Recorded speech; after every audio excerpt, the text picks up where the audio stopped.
Off Meta Monday! Hello and welcome, ladies and gentlemen, to another episode of Off Meta Monday. I am your host, Flaffic, and today we're going to be looking at Yellow Purple Crocodile.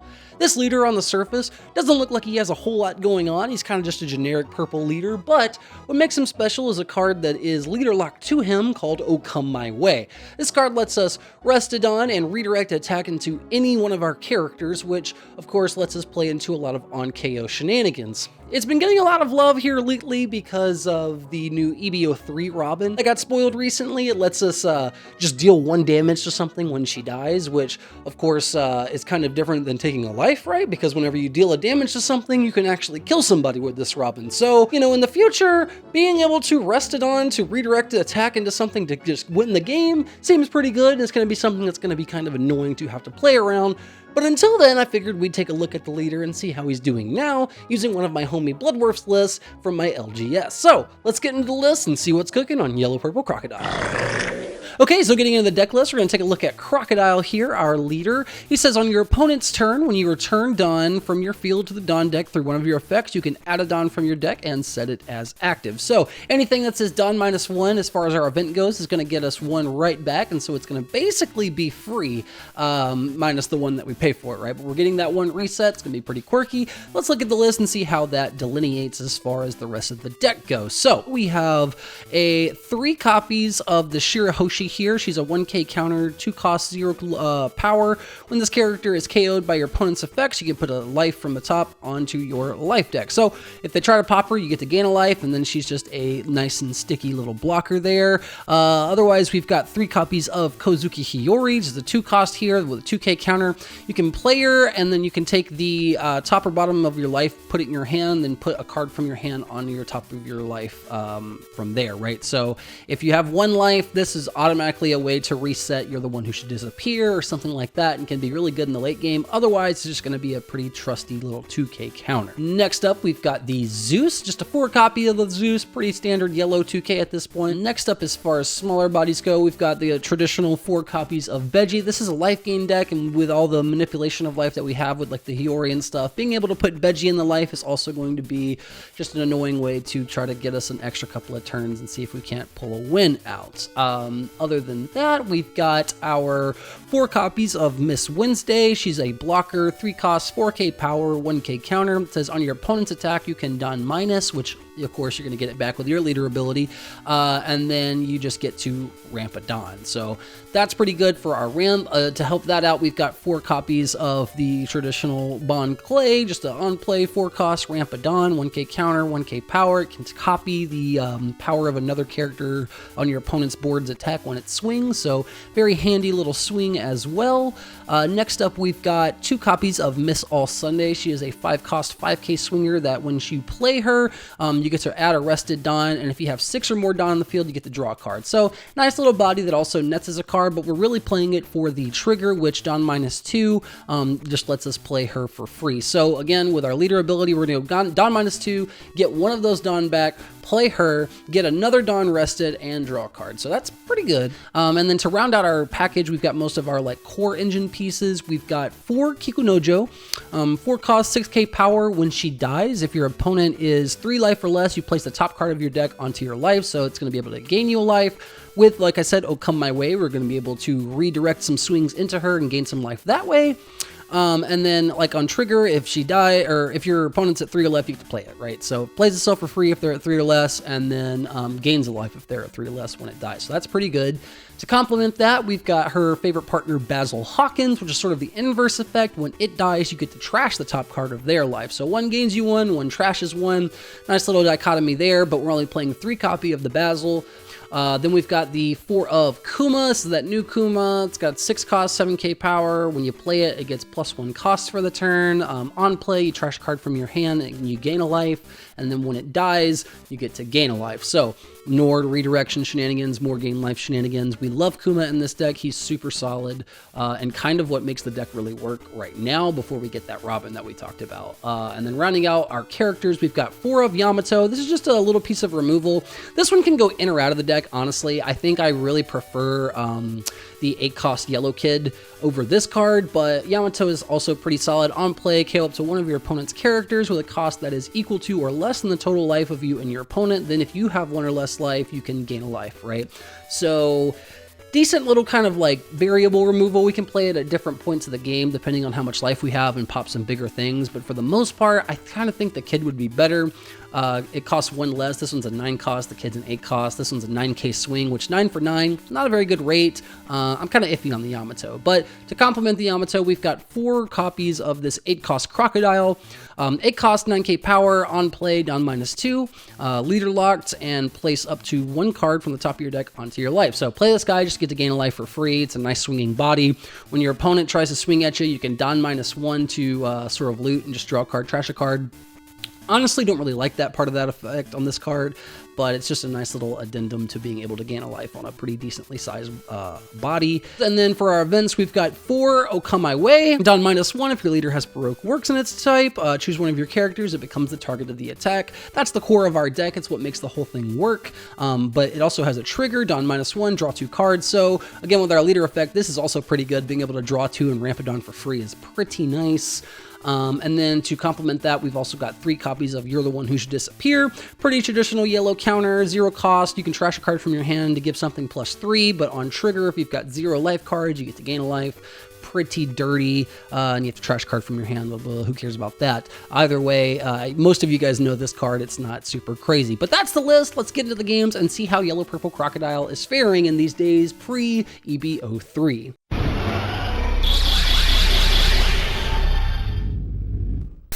Okay, so getting into game 1, we have a game up against here green-yellow Arlong, looks like. We've got a decently capable hand, I think, so we're going to go ahead and keep that and see how it shakes out. Going first, he's going to crack a Perona, see what he grabs. He's going to grab that EBO2 Arlong. I'm going to draw a card. We're going to jam this Shirahoshi and pass it off. Back up on his turn, he's got this Dawn up. He's going to go in for the swing. Looks like he's going to play something with that leader ability. He's going to cheat in the Arlong that stops us from attacking, but doesn't matter because we haven't swung yet. On our turn, we're going to play the blocker, get in for 6. Let's see, he's going to take it. This Arlong, he can pay 2 when he swings to play a character, I think it's like a 4 cost or less from his hand for free, as long as it has trigger. So that's pretty quirky on his end. He's got a lot of Dawn up, see what he's doing with it. He's going to throw one on there and swing with the Arlong. We're going to choose to Dawn 1 and Dawn minus and gain an active Dawn with our Shirahoshi, or not Shirahoshi, our blocker there, our VV. Then we're going to block with the Shirahoshi on the swing. So we got a ramp Dawn, and we managed to save ourselves at least a damage. We're going to swing in for 5, see what he does. Then we're going to play our blocker Kuma. So try to gain some life here. He's going to go pretty wide, pretty fast against us. So this is one where we're going to really want to play a steady life gain. Go ahead and counter out of that 6k swing. He's going to swing in for 7. We'll just take that one. Activate the on trigger of the Oh Come My Way to Dawn -1. Draw those 2 and then gain an active Dawn from the leader ability. He's coming in with that EBO2 Arlong he searched up before. He's going to swing 7. Cheat in the 7 cost Arlong. And to this, we're going to crack You're the One Who Should Disappear. I'm probably going to get rid of that Yamato, I imagine. Oh, no, we chose to go ahead and get rid of the Crocodile. Probably not the best play here, but we ended up countering out. Take that. Back on our turn. We've got a lot of options here. We don't know if it's going to be super wise to swing out, so I'm just going to swing for 7 here. See what he does. He opts to counter out. He's on 2 lives, so he's kind of playing a dangerous game here. I should have probably gone for board, but he did have the counter to save his board, so it's not like I would have gotten there a whole lot anyway. But instead, I'm swinging life and then just jamming up the board with Shirahoshi and the Kikunojo. He's got a full... actually, no, he's not quite out of full Rakudon, but he's close to a full Rakudon. He's got a full board. He's going to Karubi down my Shirahoshi, which is a huge bummer. Get in for 6, I'll counter. Get in for 7, I've got to take this. We'll Veggie the leader, which is super clutch here. We're going to prevent him from cheating a guy in. We'll blocker the Arlong swing, and he's going to choose to go into the Kuma with the big fish. And in this one, we'll just come my way into Kiku to gain the life, because I would rather keep the bigger body, right? So on our turn, we've got 5 life between us. Doesn't really seem super good to play the Yamato without clearing the board, so we're going to try and clear the board a little bit first, and then we will Yamato away that Arlong. So doing a little bit of cleanup, maybe a little bit too late here. Let's see what he's got now that he's on his Tendon turn. Swinging in for 7.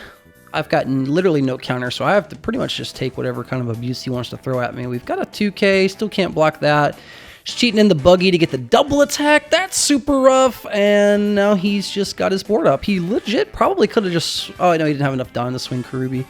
We're in a pretty rough spot, though. We can't attack with our leader. We've got no life. We can gain a life back with the Crocodile. Theoretically, if the Kuma dies, we can gain a life that way, but we don't have a no come my way to make sure that it can die, so we're kind of foobarred here, if I'm being honest, folks. Let's see how it goes on his turn. He's thinking awfully hard for having one card, Tendon, and nothing else to do. He's going to swing 9. We'll loot and see what we can get. Nothing handy. Basil's not really helping us. Does have a little counter, but swing at 9. We'll be able to counter out of that. And then I don't think we can counter out of another swing. I'm pretty sure we are dead here. So that was game 1. Let's get into game 2 and see how it shooks out in the future. Get ready for the next battle. Okay, so game 2, we are playing up against RP Uda. This is a sort of a unique one. She's getting some new support also in EBO3, so it's interesting that we ended up facing up against her. Going first, we are going to, or excuse me, going second, we're going to jam Shirahoshi. Then they're going to swing 8K on their turn and Rampadon using that leader ability.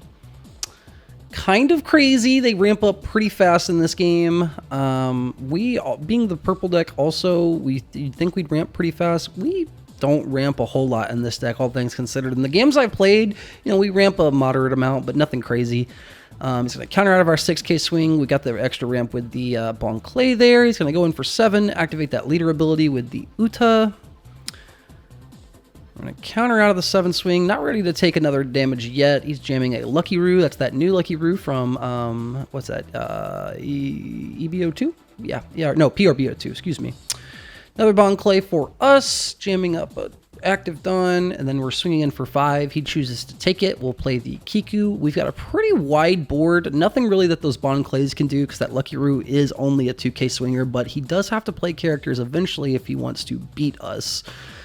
He's going to Beckman away one of the Bon Clays, which is pretty safe, and then he's going to swing in. We'll counter out with a 2K. And we're going to swing in with the Kiku, see how that gets us. Swing in with Leader, see where that gets us.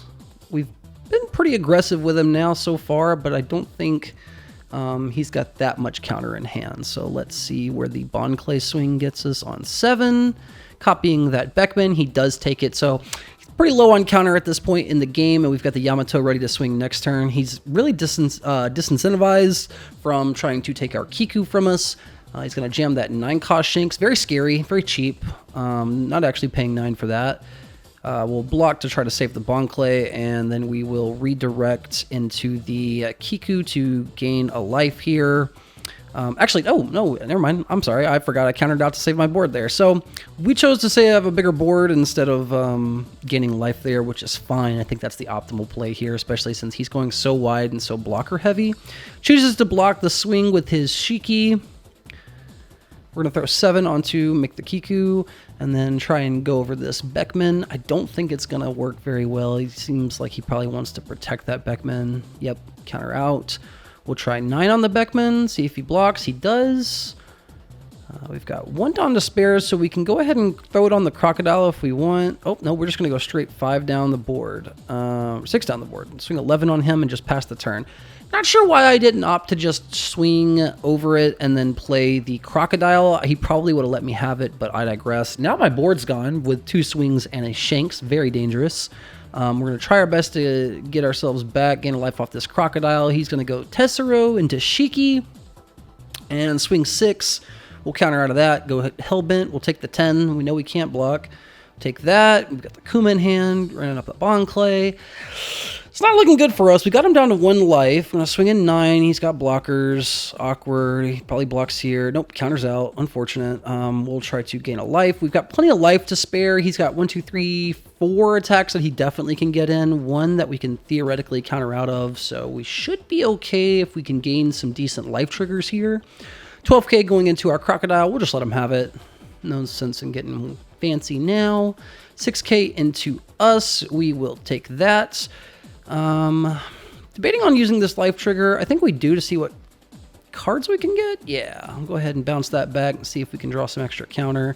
Praying for no Kiku triggers, he says in the chat, which is totally fair here. He's going to swing 7 in. We'll take that life. He's got 12 coming back on us. We will take that. And then we have just a shitload of counter up in our hand. I don't think he has a way to stop us from taking 2 damage here if we can just jam this Zeus here. No, wait, Zeus isn't going to pop it, actually. We have to have a way to get rid of this Uta. We're going to swing 6 in. He counters out. We'll swing in on the Tessero, see what he does. He blocks with the Uta. So leaving him up with 4 or 5 swings here is not good. We're going to have to take this, I think. Oh, no, we counter out. So we have a blocker and 2k worth of counters. He's got 4 more swings. We've got 2 life. This is rough. Gonna swing in for 6. We counter out of that. Go Hellbent. So now he can't kill us because we have a blocker unless he has a way to get rid of our Shirahoshi, which will give us that life back. So we'll be good regardless. Unless he can bounce her, of course.